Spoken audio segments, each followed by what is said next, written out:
সুপ্রিয় দর্শক, আলাপন.com.bdর ফেসবুক লাইভে আপনাদেরকে স্বাগত।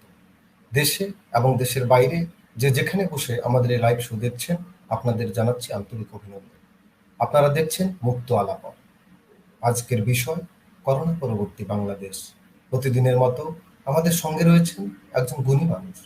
তিনি হলেন শিক্ষক, লেখক এবং গবেষক জনাব মোহাম্মদ শাহরিয়ার পারভেজ।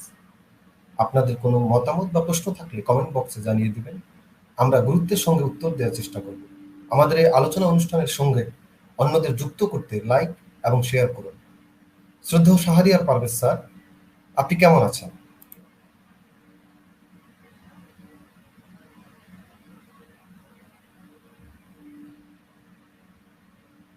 স্যার, আমাকে শুনতে পাচ্ছেন?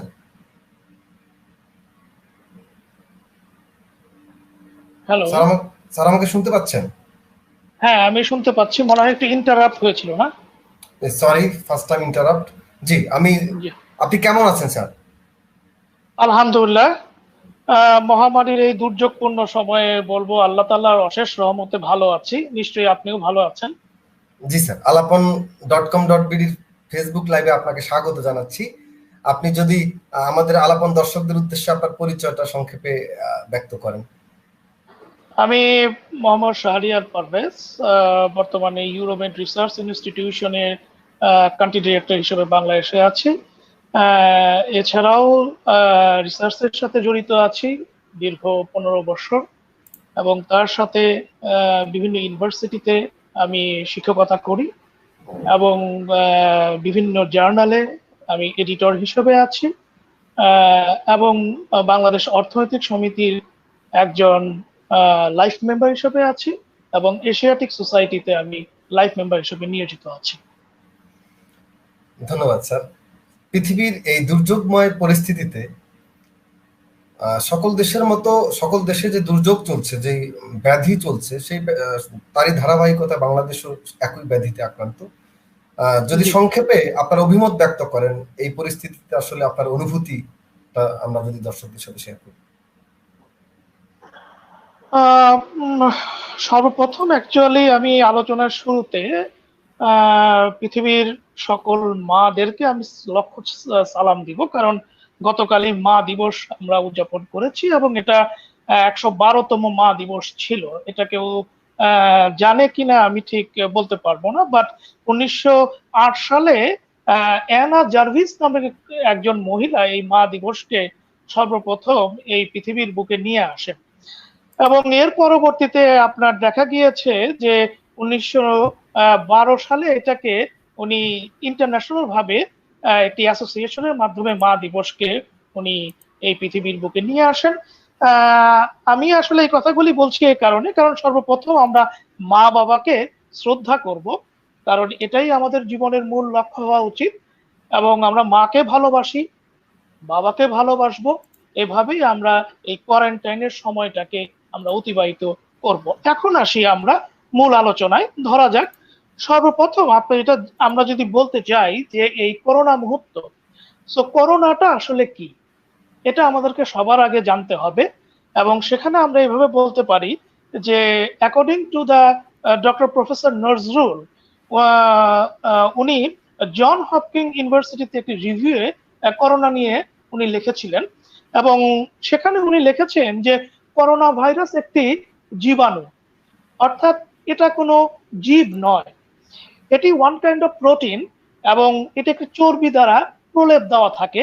অর্থাৎ এই চর্বির প্রলেপ যেহেতু এখানে দেয়া থাকে, এটা সহজেই আমাদের চোখ, মুখ, নাক, কান এর মাধ্যমে আমাদের শরীরের ভিতরে প্রবেশ করতে পারে, এবং আমাদের জিনগত যে সংকেতগুলিকে আছে বা জেনেটিক কোড যেটাকে আমরা বলি, এটাকে সে চেঞ্জের মাধ্যমে কিন্তু আমাদের শরীরে বিভিন্ন প্রকার ভাইরাস জাতীয় কোষ সে তৈরি করে এবং আমাদেরকে ক্ষতি করে। এবং এটাকে আমরা খুব সহজেই আমরা কিন্তু এই মলিকুল বা প্রোটিন মলিকুলকে মেরে ফেলতে পারবো না, কারণ এটা কোনো ওষুধের মাধ্যমে মরবে না, কারণ এটা কোনো জীবন নাই। হ্যাঁ, এটার কি করতে পারি আমরা এখানে, যেটা হচ্ছে সরকার যেভাবে আমাদেরকে বলেছে যে হাত ধোয়ার থেকে শুরু করে হাঁচি কাশি যেভাবেই হোক, WHO আমাদেরকে যে পদ্ধতিগুলি শিখিয়েছে, এগুলির মাধ্যমে কিন্তু আমরা এটাকে প্রতিহত করতে পারি। সো এটা যদি আমরা যদি সাবান পানি দ্বারা যদি হাত ধুই, তাহলে কিন্তু এটার কিন্তু যে চর্বিটা থাকবে সেটা আপনার ভেঙে যাবে এবং এটা সেভাবে কার্যকর হবে না। ইভেন আমরা কিন্তু ইচ্ছা করলে ব্লিচিং পাউডার 1% এবং পানিকে 5% মিলিয়েও কিন্তু আমরা এটা আমাদের শরীরে অথবা পিপির মধ্যে প্রবেশ করাতে পারি।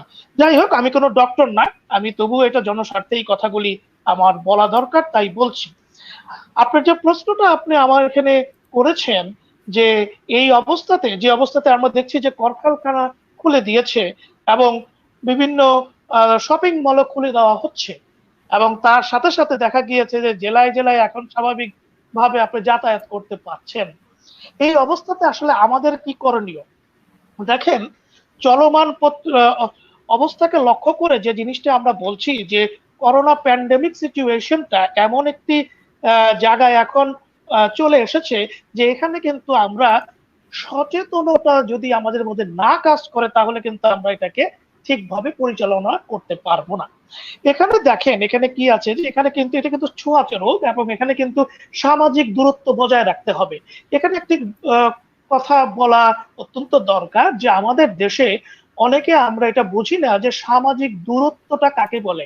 এটা যদি আমরা যে সোশ্যাল ডিস্টেন্স, এই কথাটা সামাজিক দূরত্বটাকে যদি আরেকটু সহজ ভাষায় যদি বাংলাতে বলি যে শারীরিক দূরত্ব, তাহলে কিন্তু এটা আরো কিন্তু মানুষের কাছে বোধগম্য হবে। কারণ দ্য পয়েন্ট ইজ হিয়ার যে আমি কিন্তু এখানে যে পর্যন্ত মানুষকে সচেতন না করতে পারবো, সে পর্যন্ত কিন্তু এই কোভিড থেকে কিন্তু আমি কিন্তু রক্ষা পাবো না। কারণ সরকারের পক্ষে কিন্তু বাড়ি বাড়ি গিয়ে কিন্তু আমার এটাকে নির্মূল করা সম্ভব না।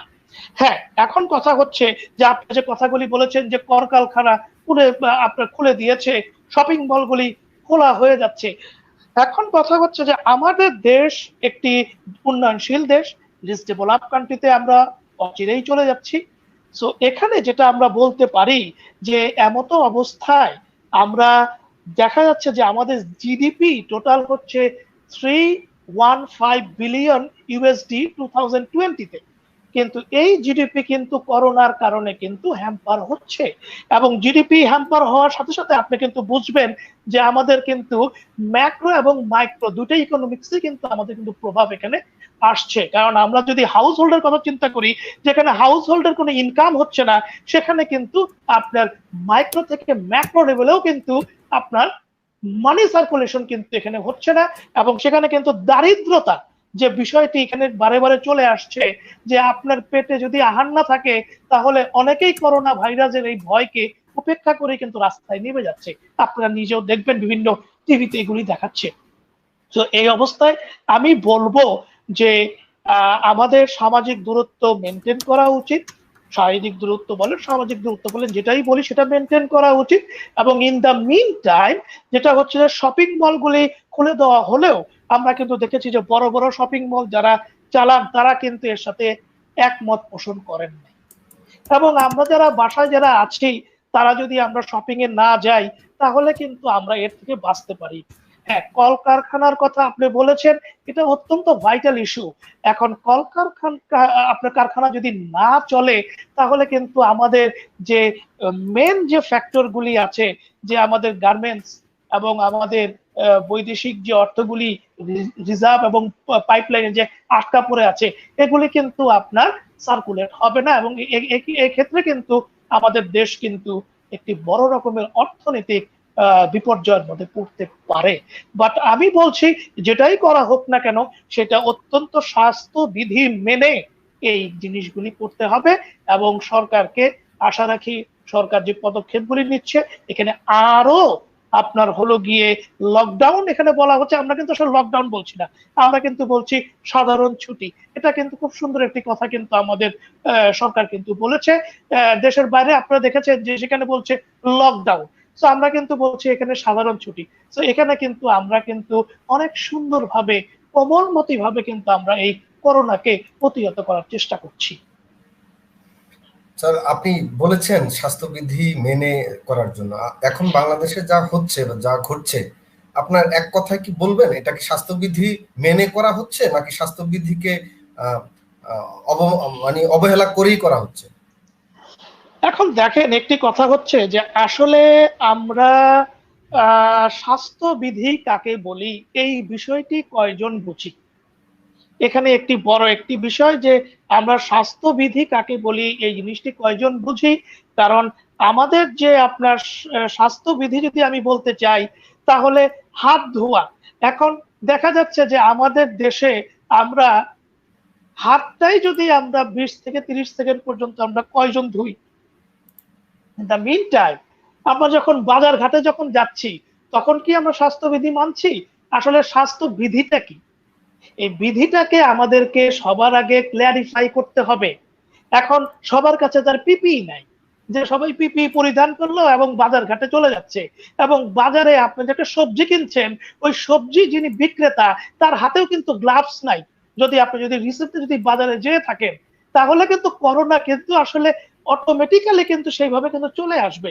এই জন্য আপনি যে কোশ্চেনটা করলেন যে স্বাস্থ্যবিধি আসলে আমরা মানছি না, এবং এই স্বাস্থ্যবিধি আমাদের মানা একান্ত দরকার, এবং এই স্বাস্থ্যবিধি যদি আমরা সঠিকভাবে মানতে পারি, তাহলে কিন্তু করোনাকে আমরা অনেকটুকু প্রতিহত করতে পারবো। কারণ আপনি মনে রাখবেন যে রিসেন্টলি আপনার ইউকের একটি প্রতিবেদনে রিসার্চাররা বলেছেন যে লকডাউনের কারণে ইউকেতে হাজার হাজার মানুষ কিন্তু বেঁচে গিয়েছে, এবং আমাদের দেশেও কিন্তু সরকার যে পদক্ষেপগুলি নিয়েছে এর কারণে কিন্তু অনেক লোক কিন্তু আমরা কিন্তু এখনো কিন্তু সুস্থ অবস্থায় কিন্তু বাসায় কিন্তু বসে আছি।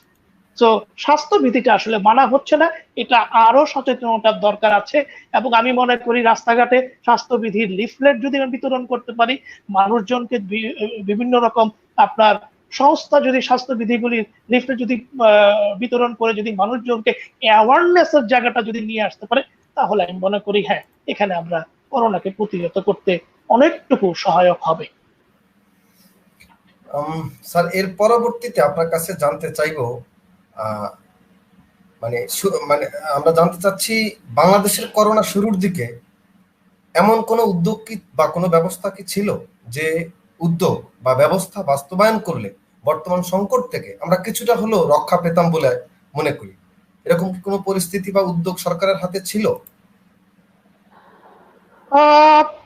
এখন দেখেন, এখানে একটি কথা আমি বলি যে আমরা প্রথম বাংলাদেশে করোনা শনাক্ত করি 8ই মার্চ, এবং সেখানে আমরা 3 জনকে করোনা শনাক্ত করি। আজকে 11ই মে, 11ই মেতে আমাদের করোনাতে আজকে মারা গিয়েছে 11 জন, এবং টোটাল আমাদের মৃত্যুর সংখ্যা কিন্তু হচ্ছে 239, এবং যেখানে টোটাল আপনার হলো গিয়ে আক্রান্ত সংখ্যা 15,691। এবং এখানে দেখা যাচ্ছে যে আমাদের কিন্তু সুস্থ হচ্ছি আমরা 2,902 জন আমরা সুস্থ হয়ে গেছি। এখানে আমাদের মনে রাখতে হবে এগুলি কিন্তু সংখ্যা না, এগুলি কিন্তু হচ্ছে কারো মা, কারো বাবা, কারো বোন, কারো ভাই, কারো স্বামী, অর্থাৎ এখানে কিন্তু প্রত্যেকটা মানুষের আপনজন কিন্তু রিলেটেড। সো এই কারণে আমার যেটা মনে হয় যে আপনার সেই ফেব্রুয়ারিতে যখন 300 জনকে চায়নার থেকে যখন নিয়ে আসা হলো, এরপরে কিন্তু স্ক্রিনিং ডিভাইস বসানোতে আপনার কিন্তু 6,50,000 যাত্রীর মধ্যে 37,000কে কিন্তু আপনার ইমিডিয়েট কোয়ারেন্টাইনে কিন্তু রাখা হয়েছিল। এবং এর মাধ্যমে যেটা দেখা যাচ্ছে যে চায়না কিন্তু 31শে ডিসেম্বর 2019 কিন্তু এটাকে কিন্তু প্রকাশ করে। সো আমরা কিন্তু মনে হয় আমাদের দিক থেকে আমরা একটু দেরি করে ফেলেছি। আমরা যদি আরেকটু আগে যদি এটাকে যদি আমরা প্রতিহত করার চেষ্টা করতাম, আমরা হয়তো পারতাম। কারণ এখানে একটি কথা আমাদেরকে মাথায় রাখতে হবে, আমাদের দেশ বেসিক্যালি দুইটা ফ্যাক্টর কিন্তু এখানে রিলেটেড, একটা হচ্ছে গার্মেন্টস, একটা হচ্ছে আপনার রেমিটেন্স, এবং এই দুইটাই কিন্তু আপনার দেশের বাইরের সাথে কিন্তু রিলেটেড। এবং সেখানে দেখবেন যে বাইরের বায়ার্সরা কিন্তু এখানে আসছে, এবং এখানে কিন্তু রেমিটেন্স যারা পাঠাচ্ছে তারা কিন্তু দেশের বাইরের থেকেই পাঠাচ্ছে। সো এখানে কিন্তু আমাদের একটু মনে হয় আমাদের পলিসিগত একটু মিস্টেক হয়ে গেছে, যে আমাদের আরেকটু আগে যদি আমরা এটাকে যদি সাধারণ ছুটি যদি ঘোষণা করতাম, হয়তোবা এই সংখ্যাটা আরো কমে আসতো। ধন্যবাদ স্যার আপনার গুরুত্বপূর্ণ উত্তরের জন্য। আমি যদি আপনার কাছে আলোচনার মধ্য দিয়ে আরেকটু জানতে চাই, আমরা জানি আমাদের মোট শ্রমশক্তি 6,08,00,000, যার মাত্র 14.9% প্রাতিষ্ঠানিক খাতে নিয়োজিত। এশীয় উন্নয়ন ব্যাংক প্রাক্কলন করেছে যে অন্তত 9 লাখ লোক আনুষ্ঠানিক খাতে কাজহীন হবে এই করোনার কারণে।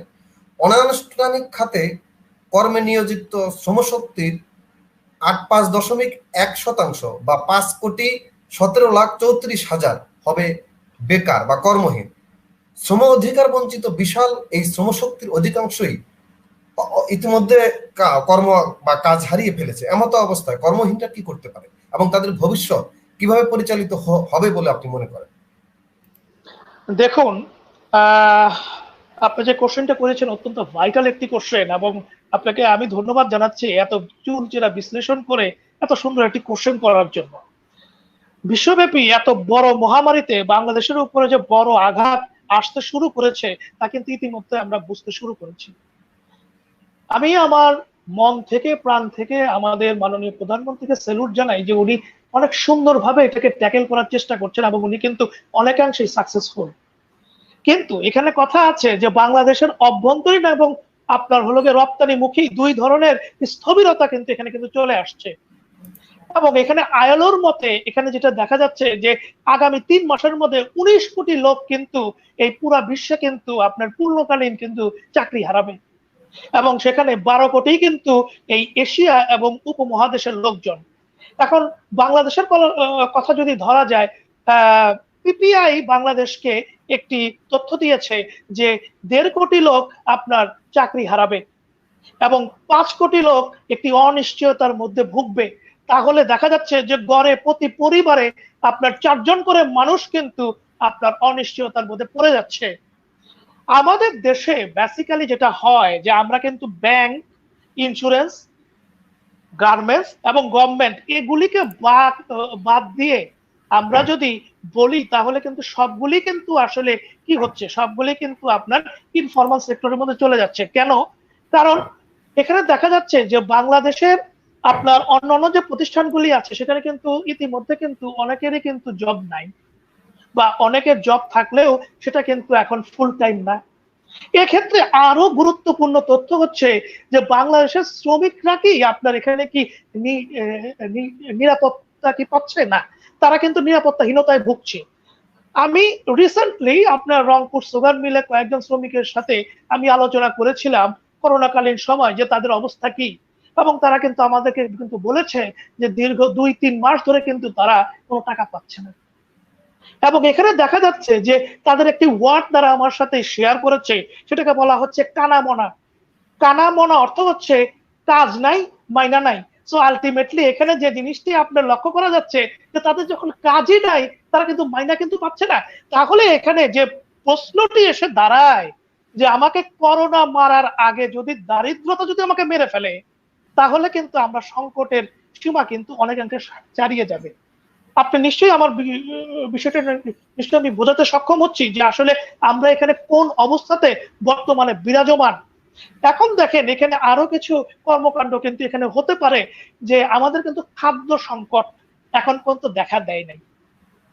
হ্যাঁ, কিছু জিনিসের দাম বেড়েছে, সেটা হয়তো বা ট্রান্সপোর্টেশনের অভাবে বেড়েছে, কিন্তু দেশের বাইরে ইউকে থেকে শুরু করে বিভিন্ন জায়গায় খাদ্য সংকট দেখা দিয়েছে। এবং সেখানে আপনি দেখবেন যে বড় বড় শপিং মলে মানুষজন যখন যাচ্ছে খাবার নাই, লাইনের পর লাইন দাঁড়িয়ে আছে। আপনি যদি দেখেন আমরা কিন্তু এগুলি কিন্তু লক্ষ্য করছি, কিন্তু আমাদের দেশে কিন্তু আমরা ইজিলি কিন্তু যে কোনো সুপার স্টোরে গিয়ে আমরা কিন্তু ব্যাগ ভর্তি করে বাজার করে নিয়ে আসছি এখনো। সো আলটিমেটলি এই অবস্থা কিন্তু করোনা যদি বেশি দিন সাস্টেইন করে, কারণ আমরা কিন্তু জানি না করোনা কত দিন সাস্টেইন করবে, কারণ এখানে সাস্টেইনের একটা বিষয় আছে। যদি দেখা যায় যে করোনা 1 বছর, 2 বছর, 3 বছরও হয়ে গেল, যেতেই পারে। কারণ আমরা যদি ইতিহাসকে যদি ঘাটি তাহলে বিভিন্ন মহামারী আপনার 2-3 বছর পর্যন্ত চলেছে। করোনা কবে গিয়ে শেষ হবে আমরা কিন্তু জানি না। এক্ষেত্রে কিন্তু আমাদের ঘরে ঘরে কৃষি যে বিষয়টি, মানে এগ্রিকালচার যে প্রোডাক্টটা, এগুলো যদি আমরা তৈরি করি, সেটা বাসার ছাদে হতে পারে, আপনার হলো জমিতে হতে পারে, লাইভ স্টক যদি আমরা যদি তৈরি করি, তাহলে আমার মনে হয় এখানে কিন্তু কর্মজীবী, যেটা আমরা বলছি যে কর্মহীন হয়ে যাচ্ছে, সেখানে কিন্তু একটা কর্মহীন কিন্তু আমরা পাচ্ছি। এখানে কিন্তু উদ্যোক্তার কিন্তু অভাব রয়েছে, কিন্তু আমি মনে করি উদ্যোক্তার অভাব থাকবে না, কারণ সরকার ইতিমধ্যে অনেকগুলি প্রণোদনা প্যাকেজ কিন্তু দান করেছে। এবং এখানে একটি মজার বিষয় হচ্ছে যারা শিক্ষিত স্টুডেন্ট বলেন অথবা টিনেজার বলেন অথবা মধ্যবয়স্ক যারাই বলে না কেন, তারা কিন্তু ডিজিটাল মার্কেটিং এর সাথে কিন্তু নিজেকে যোগ করতে পারে। এবং অনলাইনের এই ডিজিটাল মার্কেটিং এর মাধ্যমে আপনি জানেন যে আপনি ঘরে বসে কিন্তু অনেকাংশে কিন্তু আপনার সংসার চালাতে সক্ষম। সো এখানে আমাদের যে বিষয়গুলি আমাদের ধারণা করা হচ্ছে যে আমরা যদি এই কাজগুলি যদি মাথায় রাখি, আশা রাখি যে আমরা এই পরিস্থিতিতে নিজেদেরকে কাটিয়ে তুলতে পারবো। ধন্যবাদ স্যার, অনেক অনেক অর্থবহ আলোচনার জন্য আপনাকে ধন্যবাদ। মানে আমরা আমরা আরো দেখতে পাচ্ছি, যদি আপনার এই সফল আলোচনার সাথে যুক্ত করি, সরকারি এবং বেসরকারি সকল গবেষণা প্রতিষ্ঠান বলছে আমাদের দেশে সবচেয়ে বেশি ক্ষতিগ্রস্ত খাত হচ্ছে শিল্প এবং সেবা খাত। ইতিমধ্যে ক্ষুদ্র এবং মাঝারি শিল্প বলতে গেলে ভেঙেই পড়েছে। আর এই অবস্থার কারণে অনেক বেসরকারি প্রতিষ্ঠান শ্রমিকদের বেতন পরিশোধ করতে পারছে না। অলরেডি গত 2 মাসের মার্চ এবং এপ্রিল মাসের বেতন এখন পর্যন্ত অধিকাংশ প্রতিষ্ঠান দেয়নি। এমত অবস্থায় আপনি মানে আপনার মতামত কি হতে পারে, যে এমত অবস্থায় শ্রমিক এবং মালিকদের কি করণীয়? শ্রমিকরা বেতন না পাওয়ার কারণে পেটের দায় তারা এমন একটা অবস্থায় আছে যে তারা আসলে যারা চাকরিজীবী বেসরকারি বিভিন্ন প্রতিষ্ঠানে, এই শিক্ষিত শ্রেণী না ত্রাণের জন্য কারো কাছে হাত পাততে পারছে, মালিকরা না তাদের এই কষ্টটা বুঝার চেষ্টা করছে। এমত অবস্থা আসলে এই মালিক এবং শ্রমিক বা এই বেসরকারি প্রতিষ্ঠানের কর্মরত মানুষদের মধ্যে আসলে সমন্বয়টা কিভাবে হবে, এটা আপনি কি মনে করেন? আপনাকে আবারও ধন্যবাদ জানাই একটি সুন্দর কোশ্চেন করার জন্য। দেখেন, আমাদের দেশ কিন্তু শিল্প ভিত্তিক দেশ এবং আমাদের দেশে কলকারখানা রয়েছে এবং আমরা বলতে পারি যে প্যান্ডেমিক সিচুয়েশনে অনেক কলকারখানা বর্তমানে বন্ধ আছে। এক্ষেত্রে দেখা যাচ্ছে অনেক প্রতিষ্ঠানই তাদের শ্রমিকদেরকে বেতন দিতে পারছে না এবং সেক্ষেত্রে দেখা যাচ্ছে যে আমরা কিন্তু এখানে আগেও একবার বলেছি যে ব্যাংক, গার্মেন্টস, ইন্স্যুরেন্স এবং গভর্নমেন্ট এদের কিন্তু আমরা যদি বাদ দিয়ে যদি আলোচনাটাই আসি তাহলে কিন্তু দেখা যাচ্ছে সবাই কিন্তু একটি হুমকির মুখে কিন্তু আপনার পড়ে গিয়েছে। এখানে দেখা যাচ্ছে যে আমাদের এই বৃহৎ শিল্পকে বাঁচানোর জন্য আমাদের মাননীয় প্রধানমন্ত্রী কিন্তু কিছু প্রণোদনা প্যাকেজ কিন্তু ইতিমধ্যে দান করেছে এবং সেখানে যদি আমি যদি বলি যে বৃহৎ শিল্প খাতে 90% হতে অর্থাৎ 30,000 কোটি টাকা ঋণ সুবিধা কিন্তু দেয়া হবে, যেখানে 4.5% কিন্তু সরকার ভর্তুকি দিচ্ছে। তেমনি ভাবে মাঝারি শিল্পেও কিন্তু আপনার ওয়ার্কিং ক্যাপিটালকে বাঁচানোর জন্য 4% সুদে 20 কোটি টাকার কিন্তু আপনার 20,000 কোটি টাকার কিন্তু একটি কিন্তু প্রণোদনা প্যাকেজ কিন্তু এখানে কিন্তু সরকার দিচ্ছে, যেখানে 5% ভর্তুকি সরকার দিচ্ছে। এছাড়াও সরকারের বিভিন্ন লো টার্ম, মিডিয়াম টার্ম এবং লং টার্ম কিছু প্ল্যানিং কিন্তু এখানে কিন্তু আছে।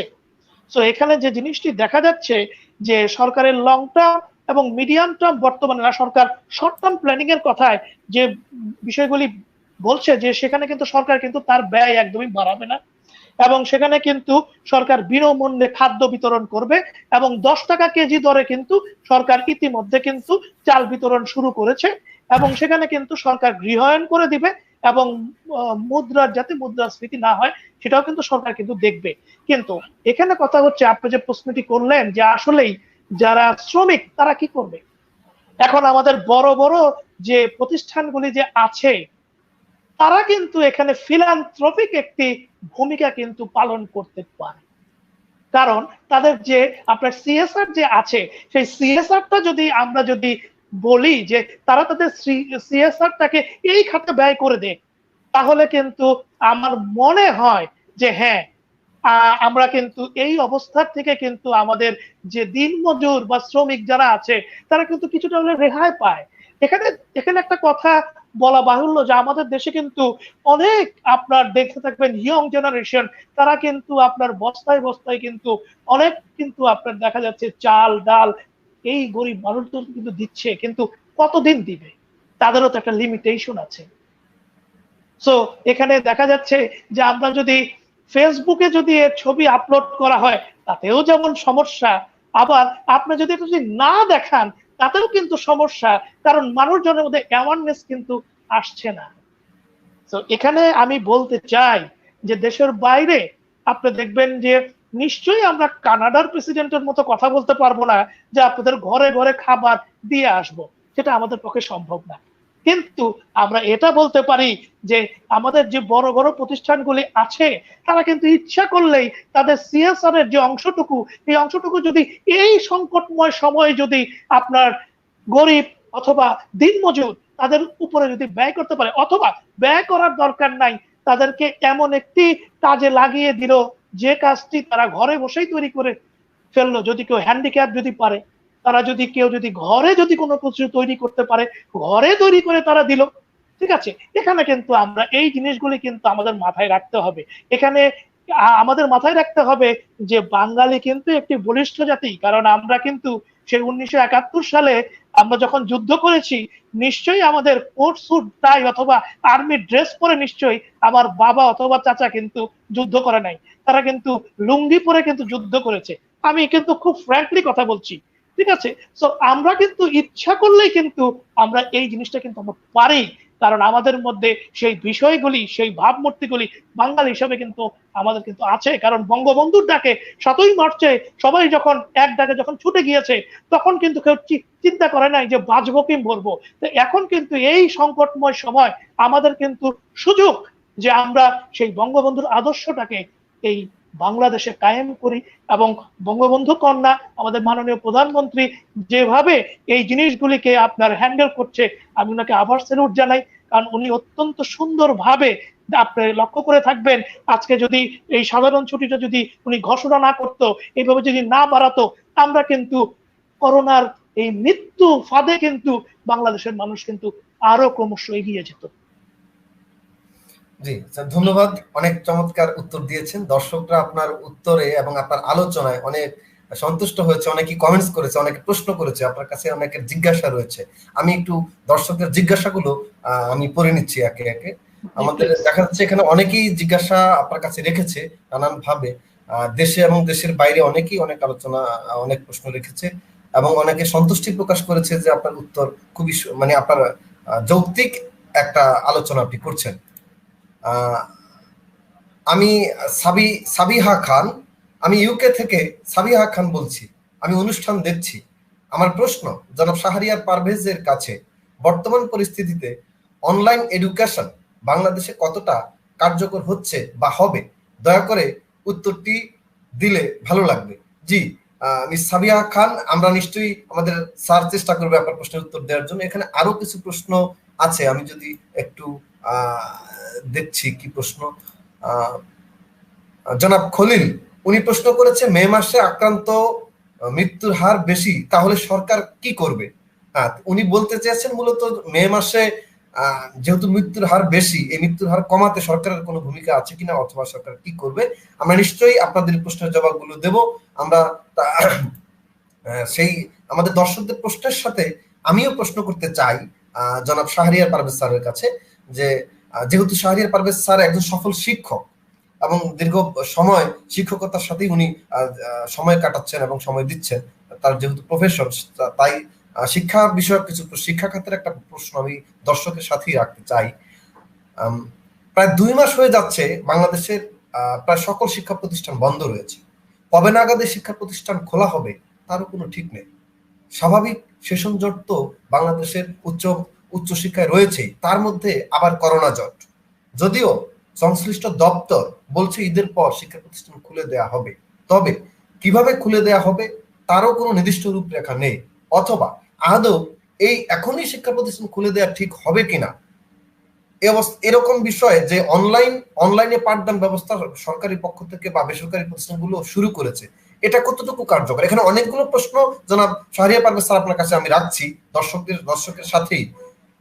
এই যে এখনই খুলে দিচ্ছে বা ঈদের পরে খুলে দিতে চাচ্ছে, এই খুলে দেওয়া ঠিক হবে কিনা আমি যদি সুনির্দিষ্ট করে জানতে চাই, খুলে দেওয়াটা আসলে ঠিক হবে কিনা। এবং এই লকডাউনের মধ্যে সরকার এবং বেসরকারি শিক্ষা প্রতিষ্ঠান অনলাইনে যেই পাঠদান পদ্ধতি চালু করেছে তা কতটা কার্যকর, এবং এও শোনা যাচ্ছে প্রাইভেট বিশ্ববিদ্যালয়গুলো অনলাইন ক্লাসের নামে অতিরিক্ত ফি আদায় করছে। এরকম মহামারীর মধ্যে শিক্ষা ব্যবস্থায় এরকম অব্যবস্থাপনা এবং এই পরিস্থিতিতে আমার এই প্রশ্নগুলোর উত্তর নিশ্চয়ই আপনি দিবেন এবং দর্শকদের প্রশ্নের উত্তর নিশ্চয়ই আপনি আলোচনার মধ্যে আনবেন। জি স্যার। জি, আপনাকে অনেক ধন্যবাদ। সবার আগে আপনি একটি টার্ম ইউজ করেছেন যে একজন সফল শিক্ষক। এখানে আসলে আমি যে জিনিসটি বলতে চাই যে আসলে আমি শিক্ষক হিসেবে কতটুকু সফলতা অর্জন করতে পেরেছি আমি জানি না।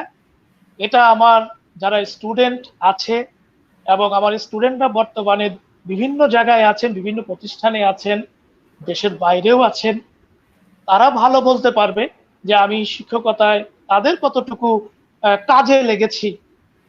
কারণ এখানে কথা হচ্ছে শিক্ষা জাতির মেরুদণ্ড, এবং সেই মেরুদণ্ডকে শক্ত করার জন্য দীর্ঘ 12 বৎসর ধরে অকাতরে শিক্ষাদান করে যাচ্ছি।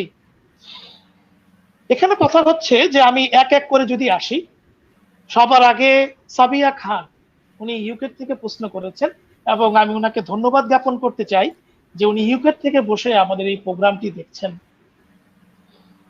এবং ইউকেতে বর্তমানে খুবই আপনার খারাপ অবস্থা চলেছে, আপনি জানেন। এবং উনি প্রশ্ন করেছেন যে online education, now the question is here, যে অ্যাকচুয়ালি অনলাইন এডুকেশনটা কি, এটা আমরা কয়জন বুঝি? যদি আপনার সাথে ফেসবুকে কথা বলতেছি, এটা যদি অনলাইন এডুকেশন হয়, তাহলে আমি বলবো it is not a right education, because এটা আলাপচারিতা, এটা এডুকেশন হতে পারে না। অনলাইন এডুকেশন আমি যখন দিব, তখন আমাকে রিসোর্স থাকতে হবে। দ্য পয়েন্ট ইজ হিয়ার যে resource is a main factor, যে আমার স্টুডেন্ট যিনি আমার সাথে কানেক্টেড হচ্ছে, সে রিসোর্স গুলি তার কাছে আছে কিনা, অথবা আমি যাকে যে পাঠদান করছি বা তাকে যে আমি লেকচারটা দিচ্ছি, সেইটা অথেন্টিক রিসোর্স থেকে আমি দিচ্ছি কিনা। এমন যদি হয়, এখানে আমি যদি বলি যে আমি ইউটিউব থেকে একটা ভিডিও ডাউনলোড করলাম, করে আমি তাকে অনলাইনে এটা দিয়ে দিলাম, অথবা আমি হলো গিয়ে একটি স্লাইড ডাউনলোড করলাম, এই 5 মিনিট আগে যে অনলাইনে তো ক্লাস নিব, এই স্লাইডটাই তাকে আমি দিয়ে দিলাম, আই এম এক্সট্রিমলি সরি, এটা অনলাইন এডুকেশনের কোনো পার্ট না। অনলাইন এডুকেশনের জন্য গুগল ক্লাসরুম তাদের অত্যন্ত সুন্দর সেটআপে তাদের কিন্তু এখানে এডুকেশনের একটি পার্টে কিন্তু গুগল কাজ করেছে, এবং বিভিন্ন বড় বড় শিক্ষা প্রতিষ্ঠান কিন্তু গুগল ক্লাসরুমের আওতায় আছে। হ্যাঁ, এখানে আমরা জানি যে এ সময় বর্তমান সময় অনেক ইউনিভার্সিটিতে আমাদের সেই পরিমাণ রিসোর্স নাই। এই ক্ষেত্রে আমরা হয়তোবা আপনার থার্ড পার্টির যে আপনার সফটওয়্যার গুলি আছে, সেগুলির মাধ্যমে হয়তোবা আমরা চালাচ্ছি, কিন্তু সেখানে কিন্তু রিসোর্সফুল কিন্তু কোন ইনফরমেশন আমরা কি দিচ্ছি? যে আমরা 1 ঘন্টা 1.5 ঘন্টা 2 ঘন্টা একটি ক্লাস নিচ্ছি, শুধু আলোচনাই করছি, কিন্তু তাদের কাছ থেকে আমার ফিডব্যাকটা কিভাবে নিব? কারণ the main point is here, যে আমি আপনাকে অনলাইনে বললাম এবং আপনি শুনে কিন্তু অফ করে দিলেন, এটা কিন্তু কোনো অনলাইন এডুকেশন না। অন দ্য মোমেন্টে আমি যদি আপনাকে কোশ্চেন করি অথবা কোশ্চেনিয়ার পাঠাই, সেই কোশ্চেনিয়ার যদি আপনি সেই লেকচারের মধ্যেই যদি আপনি ফিল আপ করে দিতে পারেন, তাহলে কিন্তু আমি বুঝবো যে ইয়েস, আমি যেটা দিলাম সেটা কিন্তু আপনি পাচ্ছেন। রিসেন্টলি আমি কোভিড-19 এর উপরে আপনার WHO একটি সেমিনারে পার্টিসিপেশন করেছিলাম অনলাইনে, এবং আপনি ধারণা করতে পারবেন না যে এই অনলাইনে পার্টিসিপেশনের পরে আমাকে একটি এক্সাম দিতে হয়েছে, এবং সেই এক্সামে পাস করার পরেই কিন্তু তারা আমাকে বলেছে যে তুমি এখানে পার্টিসিপেশন করেছো।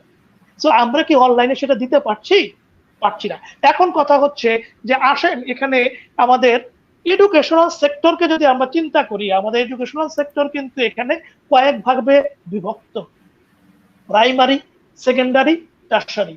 নাও দ্য পয়েন্ট ইজ হিয়ার, যে আমার প্রাইমারির যে স্টুডেন্ট গুলা, তাদেরকে অনলাইনে কিভাবে পড়ানো হচ্ছে? নিশ্চয়ই সেভাবে পড়ানো হচ্ছে না। তাদেরকে যেভাবে অনলাইনে পড়ানো হচ্ছে, সেটা হচ্ছে যে হয়তো আমরা দেখছি যে বিটিভি সংসদ যে আপনার অনুষ্ঠানটা আছে, সেখানে হয়তোবা তাদেরকে ক্লাস ওয়াইজ কিছু অনলাইনে কিছু এডুকেশন দিচ্ছে, কিন্তু আমি কিন্তু মনে করি এটা সরকারের খুব ভালো উদ্যোগ, কিন্তু এর মাধ্যমে কিন্তু ওই ছেলেটা বা মেয়েটা কিন্তু পরিপূর্ণ শিক্ষা পাচ্ছে না। তাহলে তাদের ইনস্টিটিউশনের উচিত যে রিসোর্স গুলিকে আপনার সঠিকভাবে সেই স্টুডেন্টের কাছে পৌঁছানোর ব্যবস্থা করা। এখানে আরো বিষয় আছে, আমি যদি ইউনিভার্সিটির কথা যদি বলি, যে আমাদের ইউনিভার্সিটি গুলি কিন্তু এখন অনলাইনে চলে গিয়েছে, এবং আমাদের শ্রদ্ধেয় আপনার শিক্ষামন্ত্রী উনি কিন্তু বলেছেন যে রিসোর্স আপনার হলো গিয়ে অনলাইনে ক্লাস নিতে পারবেন, পরীক্ষা নিতে পারবেন, সবকিছু করতে পারবেন, কিন্তু টেকনিকটা কি? What are the technique? Now the point is here, যে আমি এখানে টেকনিকটাকে কিন্তু আমাকে বলতে হবে, আমাকে কিন্তু গাইডলাইন গুলি দিতে হবে। এই গাইডলাইনটা কে দিবে?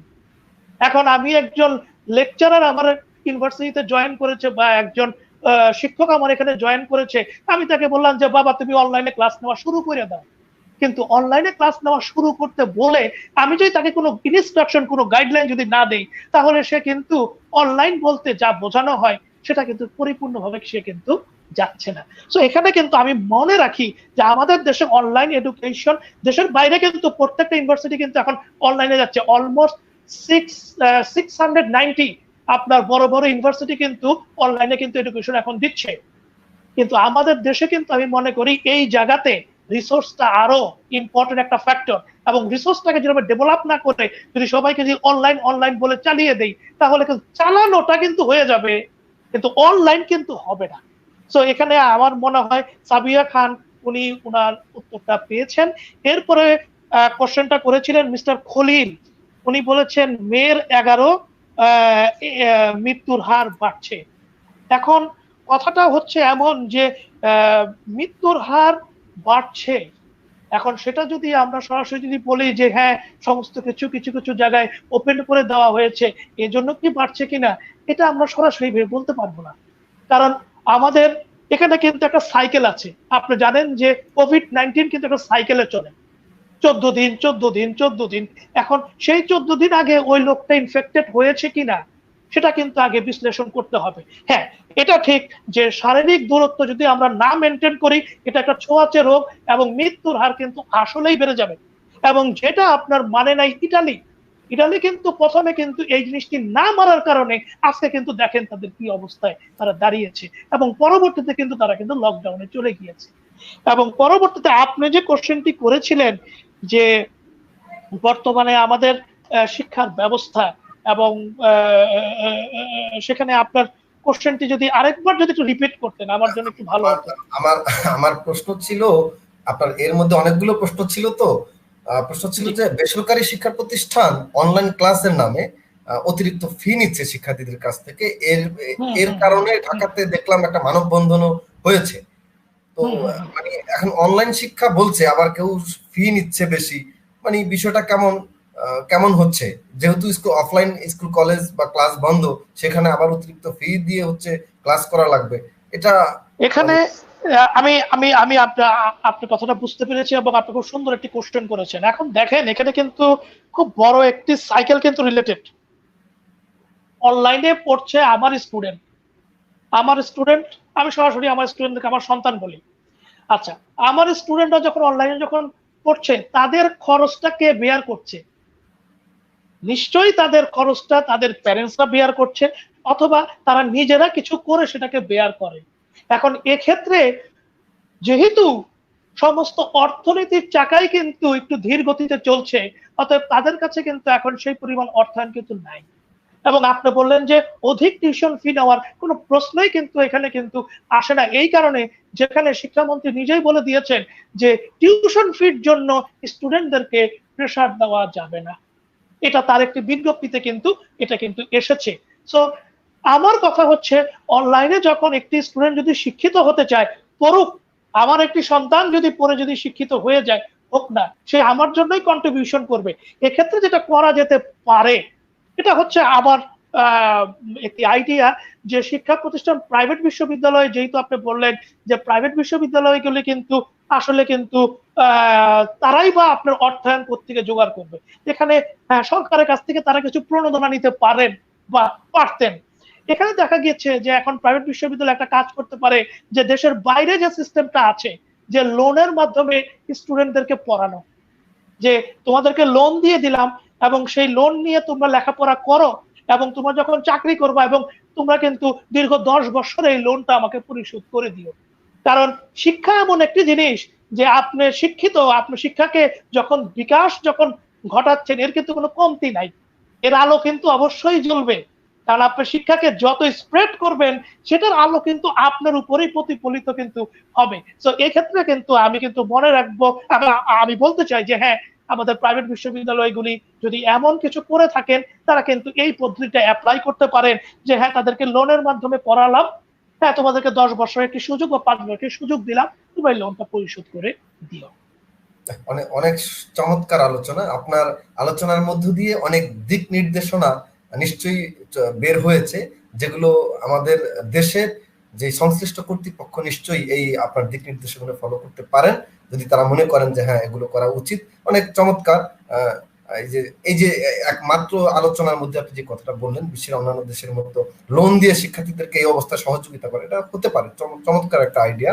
এক্ষেত্রে আমি যদি অন্যান্য দেশের সাথে বাংলাদেশের বর্তমান পরিস্থিতিকে একটু তুলনা করতে চাই বা তুলনা করার চেষ্টা করি, সেখানে এই মহামারীতে বিশ্বের সকল দেশ, যেখানে আমরা অন্যান্য উন্নত দেশগুলোতে দেখছি একে অপরের পাশে এসে সহযোগিতার হাত বাড়িয়ে দিচ্ছে, সেখানে বাংলাদেশের সরকারও চেষ্টা করে যাচ্ছে এমতো অবস্থায় দেশে হত দরিদ্র মানুষের পাশে গিয়ে দাঁড়ানোর জন্য, মানুষকে অন্ততপক্ষে কর্মহীন মানুষদের মুখে যেন দুবেলা ডাল ভাত জুটে, তারা যেন অনাহারে ক্ষুধায় মৃত্যুবরণ না করে, এই চেষ্টাটা গভর্নমেন্ট করছে। কিন্তু এর মধ্যেও শোনা যাচ্ছে সরকারের সংশ্লিষ্টই একদল লোক যারা কিনা এই এই অসহায় এবং দরিদ্র অনাহার অভাবক্লিষ্ট মানুষের মুখে যে ত্রাণ দেওয়ার চেষ্টা সরকার করছে, সেখান থেকে ত্রাণের চাল ডাল তেল চুরি করে মজুদ করছে। এই মৃত্যুর দুয়ারে দাঁড়িয়ে, আমি যদি সেই রবীন্দ্রনাথের কথা থেকে কোট করে বলি, মৃত্যুর দুয়ারে দাঁড়িয়ে মানুষের এই অমানবিক হওয়াকে আপনি আসলে একজন শিক্ষক ও সর্বোপরি একজন গবেষক, সর্বোপরি বাংলাদেশের নাগরিক হিসেবে আসলে এই বাংলাদেশের বর্তমান এই প্রেক্ষাপটটাকে আপনি কিভাবে দেখেন? হ্যাঁ, আপনি অত্যন্ত সুন্দর একটি কোশ্চেন করেছেন, যেখানে আমরা হাতে হাত রেখে দেশের বাইরে দেখছি সবাই আপনার হাতে হাত রেখে সবাইকে সহযোগিতার জন্য এগিয়ে যাচ্ছে। সেখানে আমাদের দেশেও কিন্তু আমাদের সরকার কিন্তু থেমে নাই, আমাদের সরকার কিন্তু সবাইকে সহযোগিতা দেওয়ার জন্য কিন্তু এগিয়ে যাচ্ছে। কিন্তু হ্যাঁ, কতিপয় কিছু মানুষ আছে, এখন এখানে একটু অন্যভাবে বলতে চাই যে 2020 সালে আমাদেরকে আসলে দুটা জিনিস শিক্ষা দিয়েছে, একটা হচ্ছে কোভিড-19, একটা হচ্ছে কোভিড-20। সো আলটিমেটলি জিনিসটা হচ্ছে যে এখানে যদি আমরা যদি এভাবে যদি জিনিসটা যদি বলতে চাই যে আসলে দেখা গিয়েছে যে গত কয়েক মাসে সরকারি ভাবে 22 জনকে আপনার লোকাল গভর্নমেন্ট আপনার অ্যারেস্ট করেছে, যে 20 জেলার থেকে, যেখানে আপনার 2832 ব্যাগ, প্রতি ব্যাগে 50 কেজি করে চাল ছিল, সেগুলি কিন্তু আপনার হাওয়া হয়ে গেছে বা উধাও হয়ে যাচ্ছে। এখন এক্ষেত্রে যদি আমি কথা বলতে চাই, তাহলে আমি একটু অন্যভাবে বলতে চাই যে হক, দ্য পয়েন্ট ইজ হিয়ার, যে হক। কারণ সরকার যখন দিচ্ছে তখন কিন্তু এটা যার উপরে দিচ্ছে সে কিন্তু এটা যার হক তাকে বুঝিয়ে দিবে। এখানে হক নিয়ে যদি কথা বলি, হক কিন্তু দুই প্রকার আছে, একটা হচ্ছে হাক্কুল্লাহ, একটা হচ্ছে আল্লাহর হক, একটা হচ্ছে হাক্কুল ইবাদত মানে মানুষের হক। তাহলে এই যে আপনার মানুষের হক, আমি যদি কারো হক মেরে যদি খাই, আপনি কি মনে করেন যে সেটা আমার জন্য খুব ভালো কিছু বয়ে আনবে? যেখানে আমার নিজের বাঁচার কোনো গ্যারান্টি নাই, আজকে আমার যদি করোনা হয় 14 দিনের মধ্যে হয়তো আমার মৃত্যু হতে পারে, সেখানে আমি বস্তাকে বস্তা চাল আমি নিজের গোডাউনে রেখে দিচ্ছি। এবং আপনি আরেকটা জিনিস আপনার সাথে অ্যাড করতে চাই, কিছুদিন আগে মনে আমি দেখলাম যে রংপুরে আপনার বক্স খাটের মধ্যে তেলের বাহার, আপনার হলো গিয়ে তেল ভরে রেখে দিয়েছে। সো আলটিমেটলি আসলে এখানে কিন্তু আমাদের কিন্তু শিক্ষারও কিন্তু একটা অভাব আছে। কারণ আমাদের কিন্তু মাথায় রাখতে হবে যে শিক্ষা কিন্তু মানুষজনকে একটা সাস্টেইন একটা লেভেলে কিন্তু নিয়ে যায়। যে আজকে দেখবেন যে আমি সকালে উঠে আমার বারান্দায় যখন যাই, তখন কিন্তু আমি সবার আগে কিছু চাল কিছু ভাত নিয়ে আমি আমার বারান্দায় ছিটিয়ে দেই পাখিদের খাবার জন্য।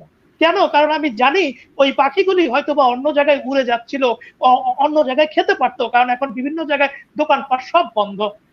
কিন্তু আমার ওই পাখির ওই খাবারটা যদি সে যদি খায়, তাহলে হয়তোবা আল্লাহর তরফ থেকে, ভগবানের তরফ থেকে, ঈশ্বরের তরফ থেকে আমার উপরে এই মহামারীর সময় হয়তো কিছু নিয়ামত বর্ষিত হবে। কিন্তু আসলে না, আমরা সেভাবে আসলে চলছি না। আমাদের দেশ কিন্তু এখানে একটি বড় রকমের কিন্তু সমস্যা কিন্তু আমরা দেখি, যে আমরা ছোটবেলা থেকে শুনে এসেছি যে মেম্বার চেয়ারম্যান বা আরো যারা পদে আছে, তারা চাল দেখলেই কেন জানি তাদের একটু অন্যরকম একটি মানসিকতা জানি হয়, যে আমার ঘরে আগে আসুক, অন্যের ঘরে পরে যাক। হকের কিন্তু এখানে একটা বিষয় আছে। সো আপনি যে কথাটা বলেছেন, আমাদের সবার উচিত যে এই দুর্যোগপূর্ণ সময়ে বা এই মহামারীর সময়ে, যেটাকে বলছি ওয়ার্ল্ড প্যান্ডেমিক সিচুয়েশন, এখানে কিন্তু মাথায় রাখতে হবে এটা কিন্তু এপিডেমিক না, এটা কিন্তু প্যান্ডেমিক। সো প্যান্ডেমিক যেহেতু আমরা বলছি, সেখানে কিন্তু আমাদের সকলের সাথে সকলকে মিলে কিন্তু চলতে হবে। আপনি দেখবেন যে বাংলাদেশকে বিভিন্ন দেশ কিন্তু করোনার কিট দিয়ে সাহায্য করছে, তেমনি ভাবে আমরাও কিন্তু অন্য দেশকে কিন্তু করোনার কিট দিয়ে সাহায্য করব। তাহলে এই যে এই সময়টাকে আমরা সবাই সকলে আমরা চলে যাই এবং প্রত্যেকে আমরা পরের পরে কাজ করি, তাহলেই মনে হয় সব থেকে বেস্ট হবে। অনেক অনেক সুন্দর আলোচনা আজকের আলোচনা। মনে হয় আপনার এই সুন্দর সুন্দর বিশ্লেষণ শুনে মনে হচ্ছে আজকের আমাদের এই অনুষ্ঠান আসলে অনেক সফল হচ্ছে, দর্শকরা তাই মনে করছে। অনেক কমেন্টস চলে আসছে, আমি একটু এর মাঝখানে দর্শকদের কিছু মন্তব্য করে নিতে চাই। একটু মন্তব্য করে নিতে। হাসনা হেনা স্যার খুব ভালো কথা বলছেন। হাসনা হেনা আবার বলেছেন, আমরা কি করলে এই অবস্থা থেকে রক্ষা পাবো? যিনি প্রশ্ন করেছেন খলিল, উত্তর দেওয়াতে শাহরিয়ার পারভেজ ভাইকে অনেক অনেক ধন্যবাদ। জি, আপনাকেও ধন্যবাদ। জি, অ্যাডভোকেট গোলাম মোর্শেদ কিরণ, জনাব শাহরিয়ার স্যার খুব ভালো বলছেন, আপনাকে ধন্যবাদ স্যার। অনেক একজন বিজ্ঞ জ্ঞানী মানুষ, আপনাকে ধন্যবাদ জানিয়েছে। উনি ভোলা জেলা জজ কোর্টের পাবলিক প্রসিকিউটর জনাব গোলাম মোর্শেদ কিরণ তালুকদার, উনি আপনাকে ধন্যবাদ জানিয়েছেন। জি, আমাদের আলাপনের পক্ষ থেকে আপনাকেও ধন্যবাদ। শাহরিয়ার স্যারও আপনাকে ধন্যবাদ জানাচ্ছে। নিশ্চয়ই আপনি নিরাপদে থাকবেন। বেশ, প্রশ্নগুলো আমরা পড়ে নিলাম। তো আমি যদি আপনার এই আলোচনার সূত্র ধরে বলতে চাই, আপনি বলেছেন এই প্যান্ডেমিক যুগে যুগে অসংখ্য বার বা অনেকবার এই মহামারী আমাদের মাঝে, পৃথিবীর মাঝে এসেছে, মানব জীবনকে বিধ্বস্ত এবং বিপন্ন করেছে। কিন্তু আমি বর্তমান পরিস্থিতিতে যদি বলতে চাই, আমরা কি কোনোভাবে এই বিশ্ব ব্রহ্মাণ্ডের স্বাভাবিক গতি প্রক্রিয়াকে নিজের হাতে রুদ্ধ করে দিচ্ছি কিনা? আমরা যেমন নদীর বহমান স্রোতকে বন্ধ করে দিচ্ছি, তার গতিপথকে পরিবর্তন করে দিচ্ছি, ঠিক এমনি ভাবে পৃথিবীর বুকে নিজেদের এই ইট কাঠের উন্নয়ন করতে গিয়ে আমরা কি প্রকৃতিকে বিষাক্ত করে ফেলছি কিনা? আমরা কি বনভূমিকে ধ্বংস করে ফেলছি কিনা? মানে এটা আমার কাছে যেটা মনে হয়, আমরা মনে হয় অতি বেশি যান্ত্রিক হয়ে গেছি। আজ আমি যদি একটু কোমল ভাষায় বলি, প্রকৃতি মনে হয় আমাদের উপর অনেক বেশি ক্ষুব্ধ, এবং আজকের এই প্যান্ডেমিক সেই ক্ষুব্ধতারই বহিঃপ্রকাশ বলে আমি মনে করি। এবং আমি আপনার কাছ থেকে সেই বিষয়ে জানতে চাইবো, যেখানে যেখানে আজ আমরা গুরুত্ব দিচ্ছি বিদ্যুৎ, গুরুত্ব দিচ্ছি রাস্তাঘাট, গুরুত্ব দিচ্ছি মাল্টি স্ট্রয়েড বিল্ডিং, গুরুত্ব দিচ্ছি আকাশ মহাকাশ গবেষণা, ঠিক আছে, এগুলো আমাদের দরকার।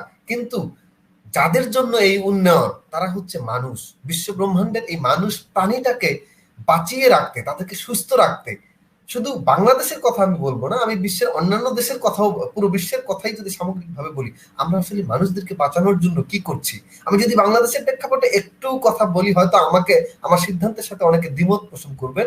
যেমন আমি সুন্দরবনের কথা যদি বলি, সুন্দরবন বাংলাদেশের জন্য একটা বড় রক্ষা কবচ। আমাদের উচিত যে কোনো ভাবে এই সুন্দরবনকে বাঁচিয়ে রাখা, এই সুন্দরবনকে রক্ষা করা। কিন্তু আমরা কি তা করছি? আমরা ব্যক্তিগতভাবে এমনকি রাষ্ট্রীয়ভাবেও এই সুন্দরবনকে উজাড় করার চেষ্টা করছি। আমরা কয়লা ভিত্তিক বিদ্যুৎ কেন্দ্র তৈরি করছি। আমরা কি দেখছি না এই বিদ্যুৎ কেন্দ্র থেকে কি পরিমাণ কার্বন ডাই অক্সাইড তৈরি হচ্ছে? আমরা নানা ধরনের কলকারখানা তৈরি করছি। আমরা কি জানি না, আমরা কি বুঝতে পারছি না এই কলকারখানা থেকে কি পরিমাণ কার্বন ডাই অক্সাইড গ্যাস তৈরি হচ্ছে? এটা এই যে আমরা উন্নয়ন করছি, রাস্তাঘাটের উন্নয়ন করে একটা কাজ শেষ করতে 5 বছরের বেশি সময় কোনো কোনো কাজ শেষ করতে লাগে। সেই ক্ষেত্রে ধুলিময় ঢাকা শহর আপনি দেখেছেন, ধুলিময় বাংলাদেশ। এই ধুলির কারণে 5 বছর যাবত যে প্রজন্মগুলো তৈরি হচ্ছে একের পরে, তারা কিন্তু ফুসফুসের অসুখ নিয়ে বেড়ে উঠছে, তারা কিন্তু সুস্থ জীবন পাচ্ছে না। তো আমি যেটা বলতে চাচ্ছি, আমরা আসলে কার জন্য উন্নয়ন করছি? মানুষের জন্য। সেক্ষেত্রে মানুষের জীবন রক্ষার জন্য স্বাস্থ্য খাতে আমরা কি করছি? আমরা গবেষণা খাতে কোনো বিনিয়োগ করছি না, আমরা বিনিয়োগ করছি অন্য খাতে, বাণিজ্যিক খাতে। আসলে এখন কি আমরা সেই উপলব্ধি করতে পারছি কিনা যে আমাদের প্রচুর পরিমাণ মানে ভুল সিদ্ধান্ত হয়েছে, আমরা অনেক স্বাস্থ্যের দিকে গুরুত্বহীনতার পরিচয় দিয়েছি, এগুলো আমাদের আসলে কিভাবে আমরা এগুলো মোকাবেলা করবো? আমরা এই প্রকৃতির বিরুদ্ধে, অনেকে বলে থাকে করোনা থেকে আমরা অনেক কিছু শিক্ষা নেব। সেই শিক্ষা প্রকৃতিকে বাঁচিয়ে রাখার শিক্ষা, সেই শিক্ষা প্রকৃতির বিরুদ্ধে না চলার শিক্ষা, সেই শিক্ষা মানবিকতার শিক্ষা, সেই শিক্ষা ভালোবাসার শিক্ষা, সেই শিক্ষা একে অপরের পাশে সহযোগিতার হাত বাড়িয়ে দেওয়ার শিক্ষা। আদৌ আমরা বাঙালি জাতি, আমি অন্যের কথা, যদিও অন্যের কথা তুলেছি, কিন্তু এই মুহূর্তে আমি শুধু স্পেসিফিক বাংলাদেশিদের কথাই বলতে চাই বা বলার চেষ্টা করছি, আমরা কি আসলে সেই শিক্ষা নিচ্ছি? আমরা কি করোনা করোনা নিশ্চয়ই একদিন বিদায় হবে এই পৃথিবী থেকে, সমাজে কিছু ক্ষত চিহ্ন সে রেখে যাবে, কিন্তু আদৌ এই ক্ষত চিহ্ন দেখে আমরা কি সেই শিক্ষাটা নিতে পারবো কিনা? প্রকৃতিকে আমরা রক্ষা করতে পারবো কিনা?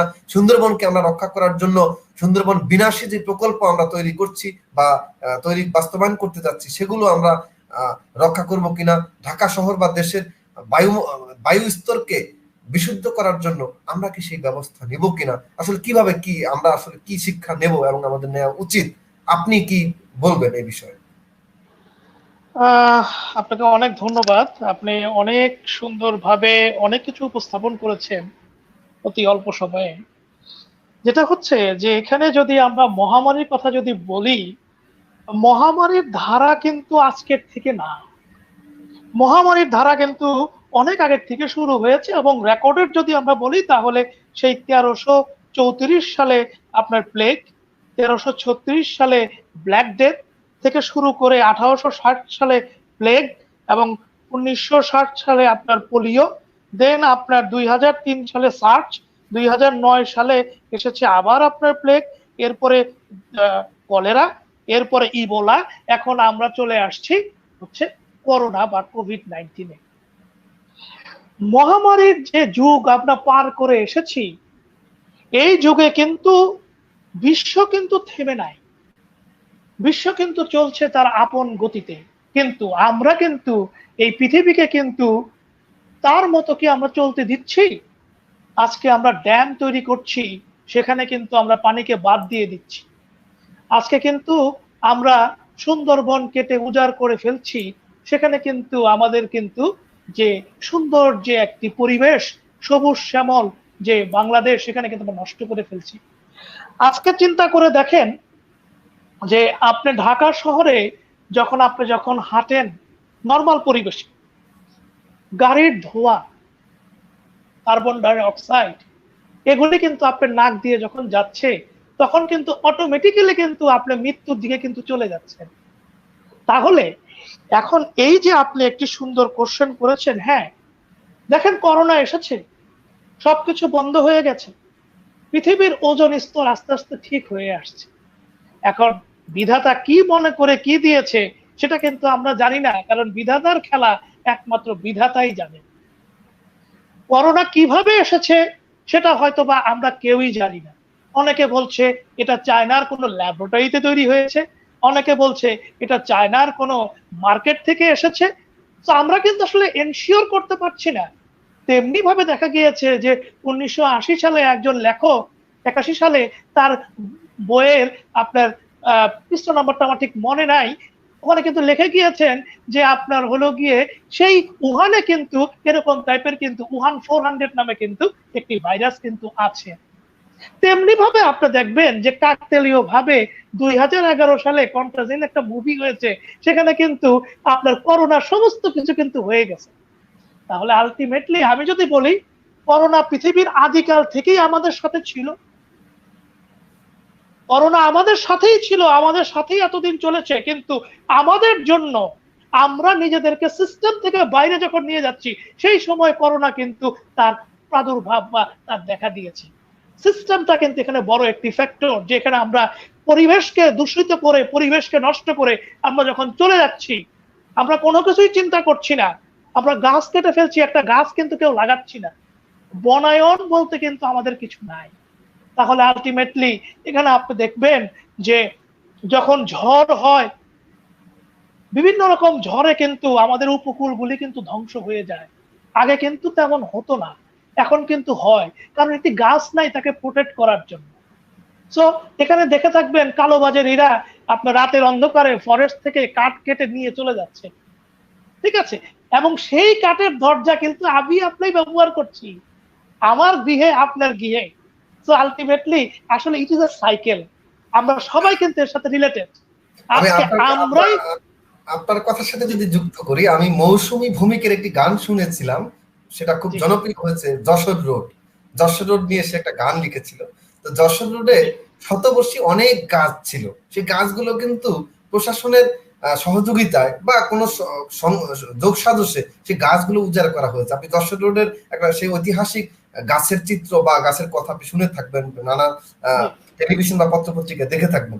সেই যশোর রোডের ঐতিহাসিক গাছগুলো কিন্তু উজাড় করা হয়েছে সরকারি বা নানান লোকের সংশ্লিষ্টতা। এই যে আপনি যে কথা বললেন, সেই কথার সাথে আমি যুক্ত করলাম, আমার মনে পড়লো সেই যশোর রোড গানের কথা, মৌসুমী ভূমিকা।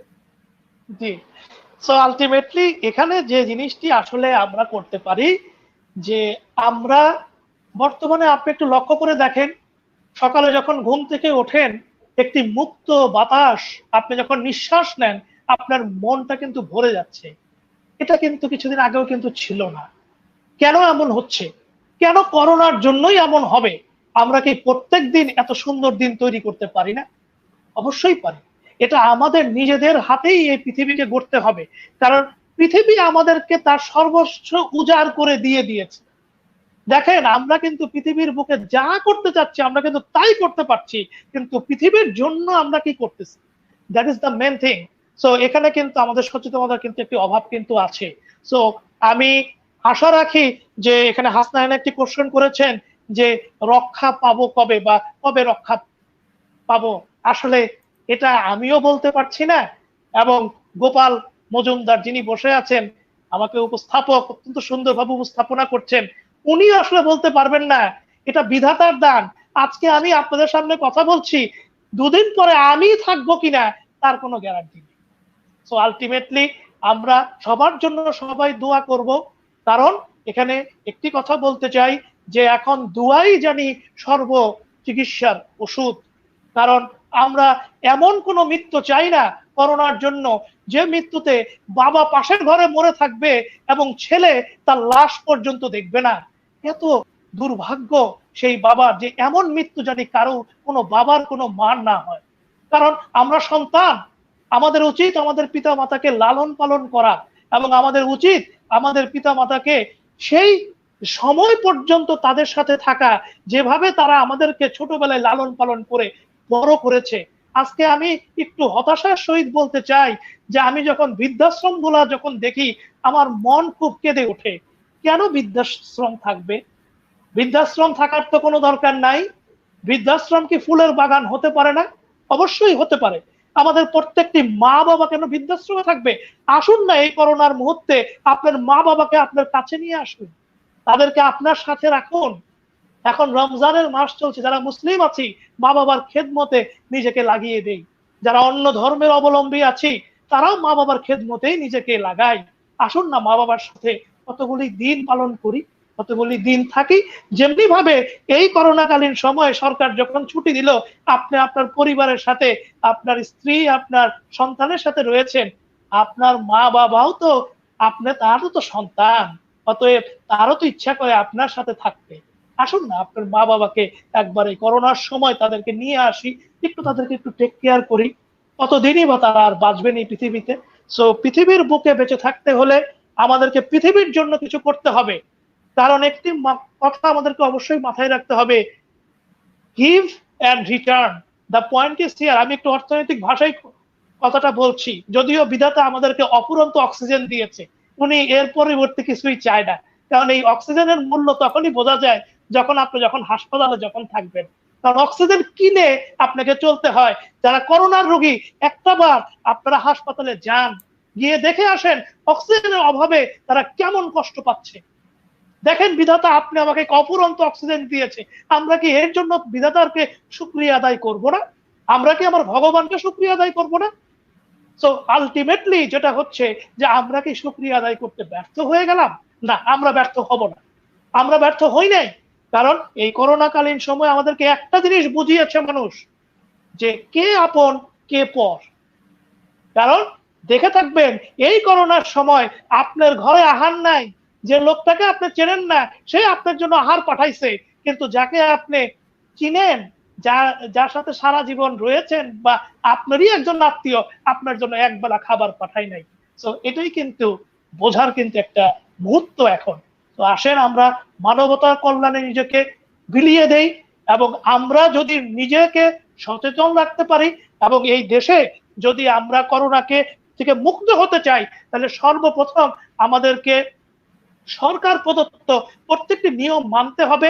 হ্যাঁ, আমি জানি এখানে সরকারের যেটা হচ্ছে যে কিছু পলিসি মেকিং এর সমস্যা থাকতেই পারে, এটা শুধু বাংলাদেশে না, প্রত্যেকটা দেশেই আছে। সেজন্য সরকারকে দোষারোপ করে কোনো লাভ হবে না।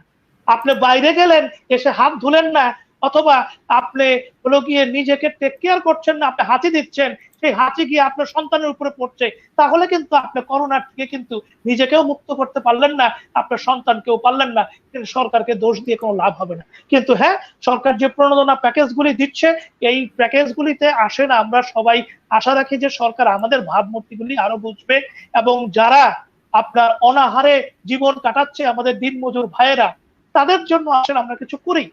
এবং আমরা তো প্রত্যেকদিন আহার পাচ্ছি, 3 বেলা আহার খাচ্ছি, কিন্তু সেহরি করছি, ইফতার করছি, তারা কিন্তু করছে না। আসেন না তাদের জন্য কিছু একটা করি, তাদেরকে একবেলা ইফতার দিয়ে আসি, অথবা 5 কেজি চাল দিয়ে আসি।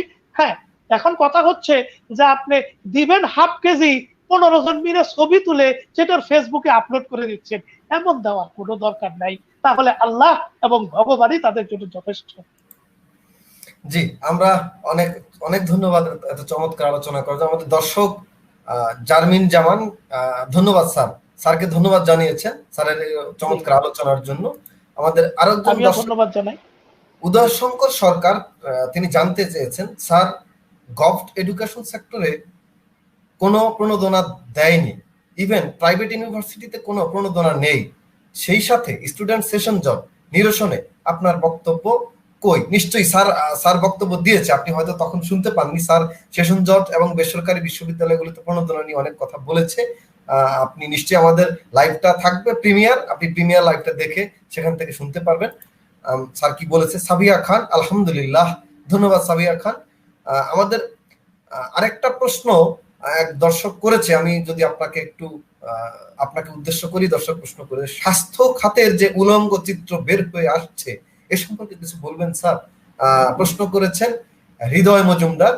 জি, আপনাকে ধন্যবাদ জনাব হৃদয় মজুমদার। স্যার নিশ্চয়ই আপনার প্রশ্ন দেখেছেন এবং উত্তর দিবেন। সাবিয়া খান, গোপাল মজুমদার, আপনাকে অনেক ধন্যবাদ, অনেক শুভেচ্ছা ও শুভকামনা থাকলো আপনার জন্য। নিশ্চয়ই সাবিয়া খান, আপনি ইউকেতে রয়েছেন, আমরা জানি ইউকের এখন ভয়াবহ অবস্থা যাচ্ছে।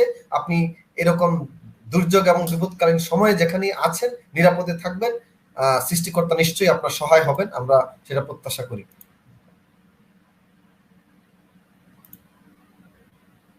জি স্যার, আপনি নিশ্চয়ই দর্শকদের প্রশ্নগুলো শুনেছেন। হ্যাঁ, আমি বেসিক্যালি এটা বলতে চাই যে আমাদের যে উনি বলেন চিকিৎসা খাতে, না? জি জি, চিকিৎসা খাতের যে উলঙ্গ চিত্র বের হয়েছে সে সম্পর্কে কিছু জানতে চাইছি। এখন যেটা হচ্ছে যে অ্যাকচুয়ালি একটি জিনিস আমাদেরকে মাথায় রাখতে হবে যে কোভিড-19 এর জন্য আসলে আমরা কি প্রস্তুত ছিলাম? না, আমরা কিন্তু প্রস্তুত ছিলাম না। আমাদের এটা কিন্তু শুধু আমরা না, পৃথিবীর কেউই প্রস্তুত ছিল না। এবং সেখানে দেখা যাচ্ছে যে আমাদের যে টেকনোলজি গুলো যে আছে এবং আমাদের যে রিসোর্স গুলি যে আছে সেগুলি কিন্তু এখনো সেই পরিমাণ আপ টু ডেট না। হ্যাঁ, আমরা ট্রাই করছি সে জায়গাতে নিয়ে যাওয়ার জন্য, কিন্তু এখানে চিকিৎসা খাতে আমি বলবো যে হ্যাঁ, এখানে দেখা যাচ্ছে যে এখানে অনেক আমাদের পিপিই আসার আগে আমাদের ডাক্তারদেরই কিন্তু অনেকটা রিস্কের মধ্যে কেউ তাদেরকে কাজ করতে হয়েছে। এবং এখানে কিন্তু আমরা দেখেছি যে পত্র পত্রিকায় অনেক কথাবার্তা এসেছে, অনেক ডাক্তাররা আপনার স্বাস্থ্য কেন্দ্রে যেতেই নারাজ হয়ে গিয়েছে। এখানে আসলে আমার যেটা বলার উদ্দেশ্য হচ্ছে যে আসলে সবার জন্যই আমরা সুরক্ষা মেনটেন করব। এখন পিপিই চলে আসছে, আশা রাখি ডাক্তাররা সেগুলি পরিধান করছে, এবং যে বিষয়গুলি আসলে যে স্থানগুলি আপনার কোভিড-19 জন্য রাখা হয়েছে সেখানে ডাক্তাররা অকাতরে কাজ করছে। হ্যাঁ, তারাও মানুষ বলতেই ক্লান্ত, টায়ার্ডনেস আসবে, তাদের মধ্যেও আসে, তাদেরও পরিবার আছে, আমাদেরকে এটা বুঝতে হবে।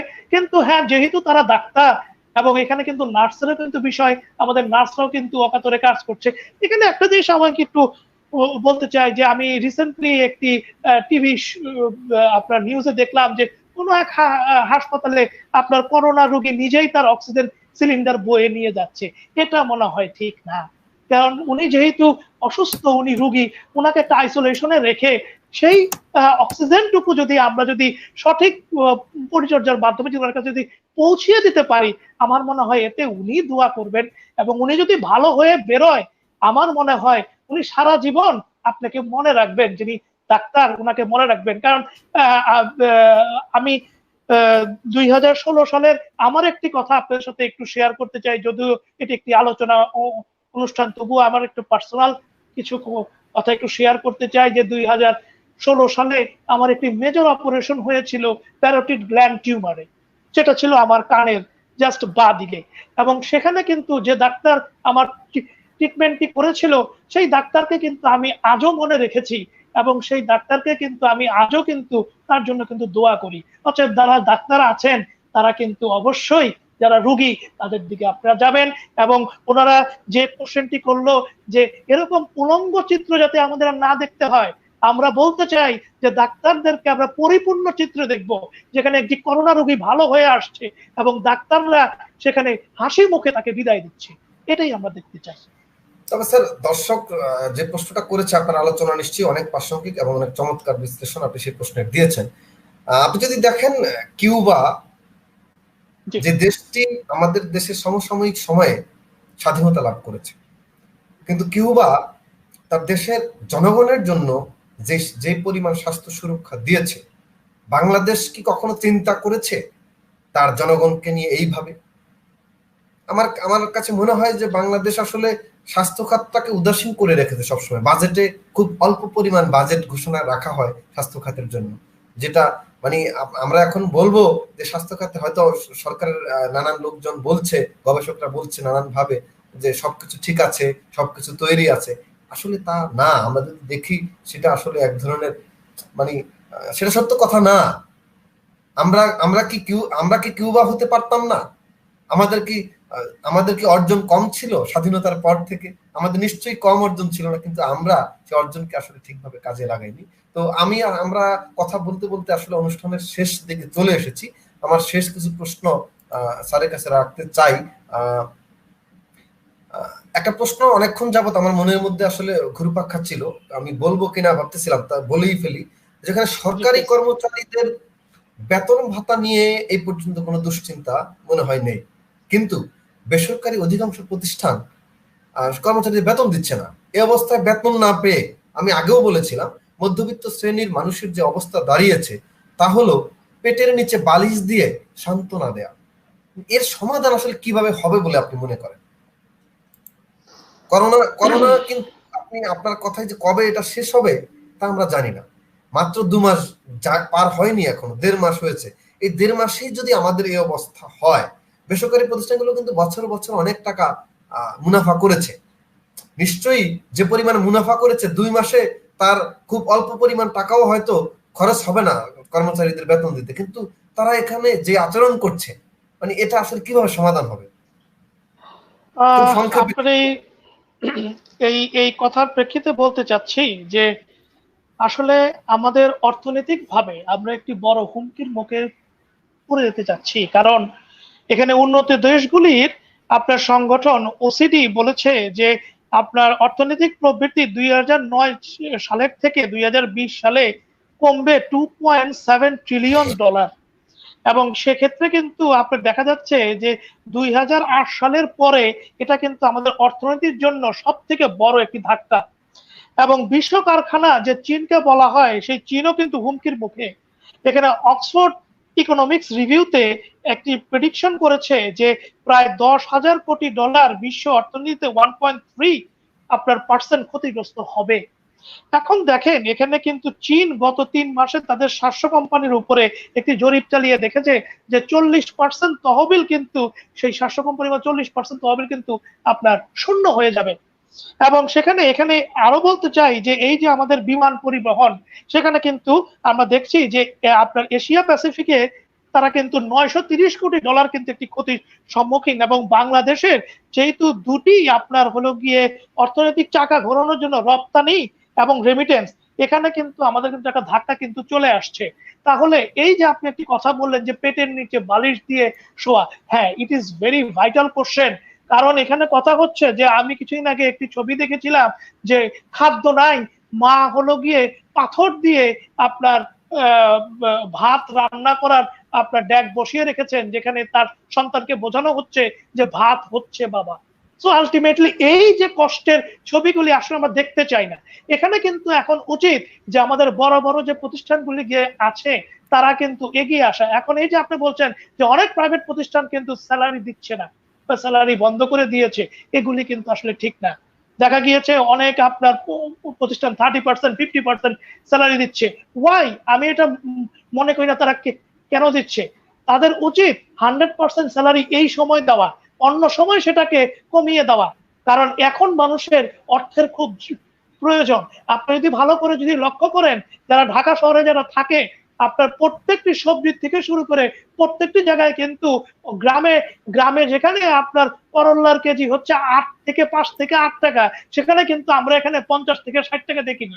তাহলে এখানে যে এই যে আপনার ট্রান্সপোর্টেশনের জন্য এবং সব থেকে বড় যে আপনার ক্ষতির সম্মুখীন হচ্ছে সেটা হচ্ছে লাইভ স্টক, যে আমাদের যে আছে, যে পোল্ট্রি ফার্মগুলি আছে, ডিমের উৎপাদন থেকে শুরু করে লেয়ার আপনার ব্রয়লার মুরগির বাচ্চা কেউ কিনতে চাচ্ছে না। আমার কিছুদিন আগে একজনের সাথে কথা হয়েছে, উনি আমাকে বললেন যে বহুত অর্থ সংকটের মধ্যে আছি, কারণ আমার ব্রয়লার মুরগির বাচ্চা কেউ কিনতে চাচ্ছে না। তেমনি ভাবে আমরা দেখেছি যে এখন কিন্তু আসলে প্রত্যেকটা জিনিসের কিন্তু দাম বেড়ে গিয়েছে। সব থেকে অ্যালার্মিং সিচুয়েশন কি জানেন? শিশু খাদ্যের দাম বেড়ে যাওয়া, আপনার বাচ্চাদের খাবারের দাম বেড়ে যাচ্ছে। সেখানে আপনি যদি লক্ষ্য করে দেখেন, করোনার আগে প্রত্যেকটি দুধ অথবা আপনার হলো গিয়ে ডিম অথবা আপনার ডাইপার থেকে শুরু করে বাচ্চাদের যে আপনার দৈনন্দিন যে খাবার আছে, এগুলির দাম কিন্তু আপনার কিন্তু ডে বাই ডে বেড়ে যাচ্ছে। এগুলিও কিন্তু একটা alarming situation. So ultimately the point is here যে আমি কোনো পলিসি মেকার না, আমি একজন জনসাধারণ, একজন সাধারণ মানুষ। আমি শুধু এতটুকুই বলতে চাই যে প্রত্যেকটি প্রতিষ্ঠানের এখন উচিত সবাইকে 100% স্যালারি দান করা। কারণ এই সময়ই আপনি যদি আপনার কর্মচারীদেরকে 100% দেন, তাহলে আপনি তাদের উপরে থিওরি এক্স অ্যাপ্লাই করলেন, থিওরি ওয়াই না। তো থিওরি এক্স যখন আপনি অ্যাপ্লাই করবেন, এখানে ম্যানেজমেন্টের যারা আছেন, যারা থিওরি এক্স যারা বোঝেন, যে থিওরি ওয়াই কিন্তু আপনি অ্যাপ্লাই করে, থিওরি এক্স আপনার অ্যাপ্লাই করে কিন্তু আপনি কিন্তু তাদের মোটিভেশনাল যে ফ্যাক্টরটা, এটা কিন্তু আপনি বাড়াচ্ছেন। আপনি কিন্তু তারা কিন্তু আপনার কোম্পানি একজন লয়াল এমপ্লয়ি কিন্তু হয়ে যাবে। তারা কিন্তু আপনার জন্যই কাজ করে সারাটা দিন। এই করোনার এই সময় তারা কিন্তু আপনার প্রতিষ্ঠানে সেই আপনার জন্যই কিন্তু তারা কিন্তু যাচ্ছে। যেভাবেই হোক আপনার অর্থের টাকা কিন্তু তারা কিন্তু ঘোরাচ্ছে। এবং এই জন্যই উচিত আপনাকে তাদেরকে সময় মতো বেতন দেওয়া এবং 100% বেতন দেওয়া, যাতে গোপাল মজুমদার যে কোশ্চেনটি করলো যে পেটের নিচে বালিশ, এরকম টাইপের কোশ্চেন যাতে আমরা না করতে পারি।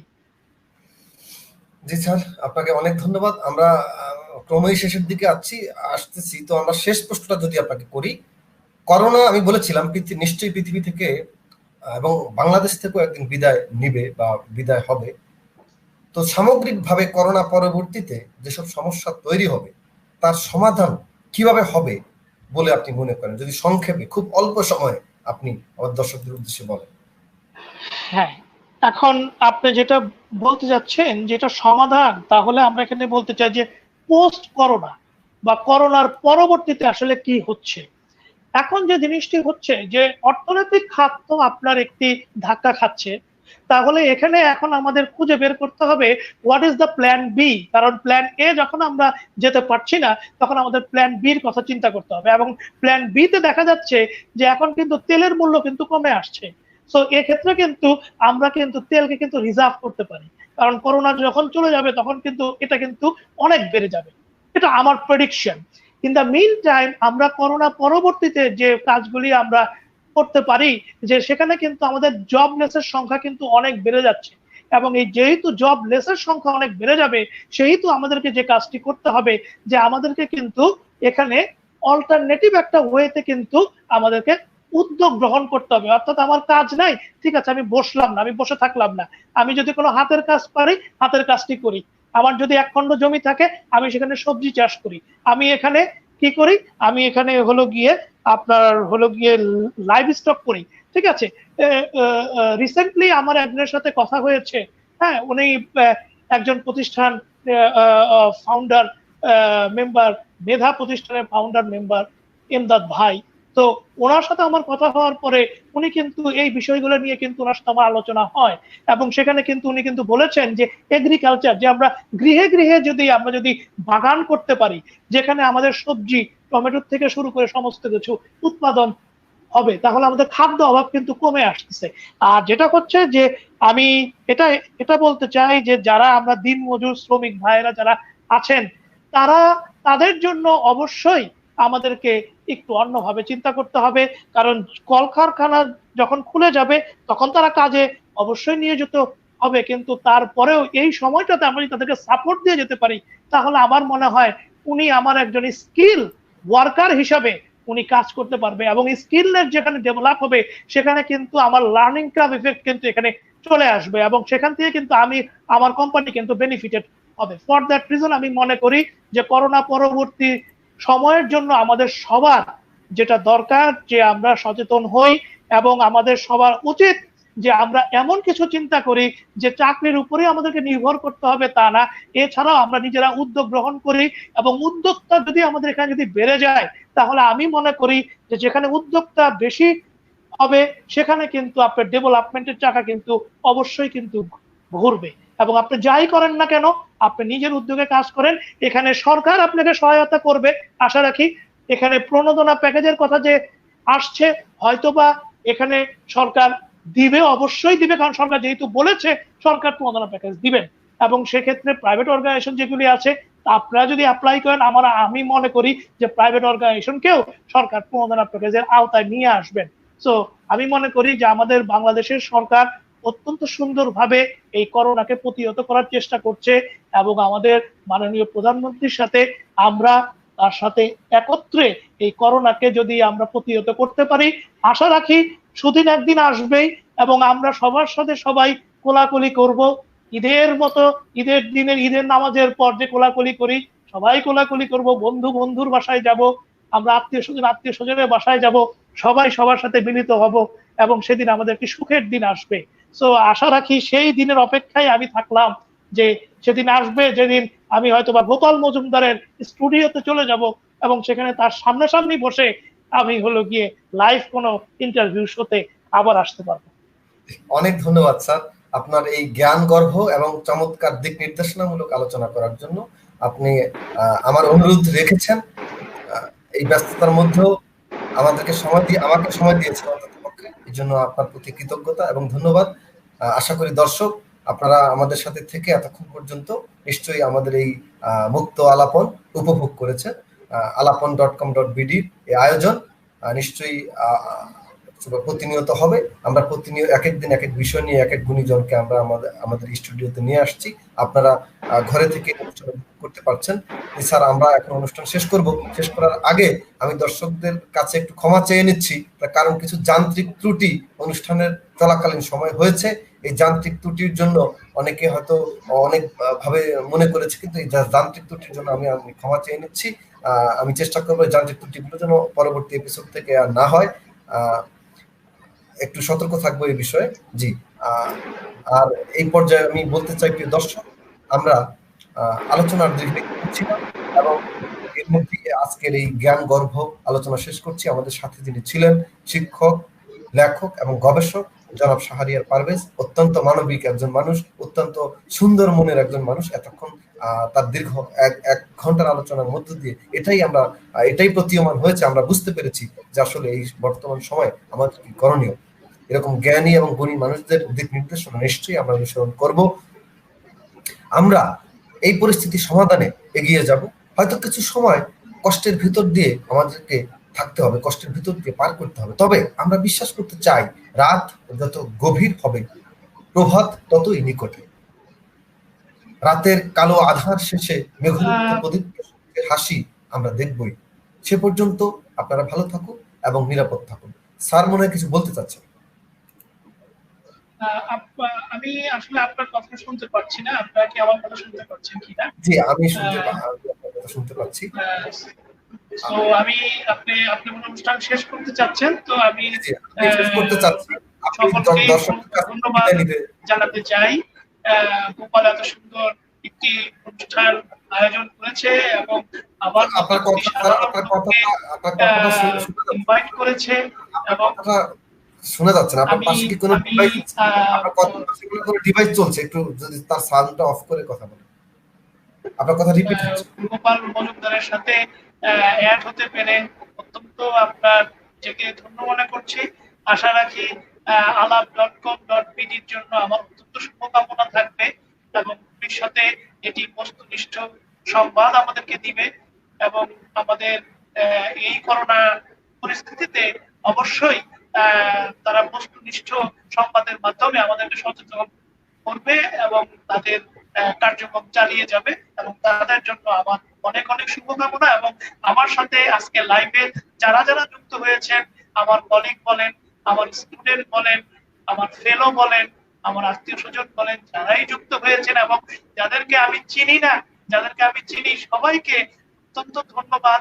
অত্যন্ত চমৎকার ভাবে আপনারা এসএমএস করেছেন, সেখানে আপনারা মেসেজ বক্সে মেসেজ দেখছেন এবং আমি আপনাদের সাথে থাকতে পেরে যে অনেক মনে করছি।